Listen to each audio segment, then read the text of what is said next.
You ask Tiger to solve. This deals with linear equations with one unknown. The final result is x equals 15.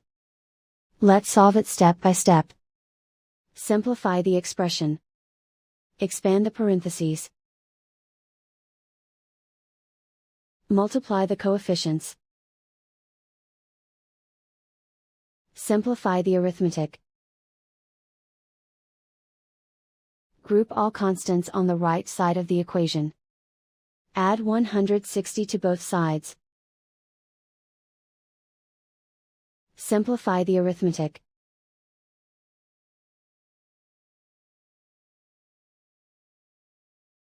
Isolate the x.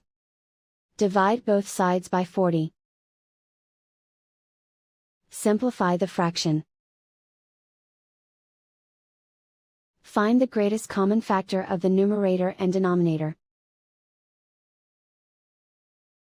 Factor out and cancel the greatest common factor. And so the final result is x equals 15.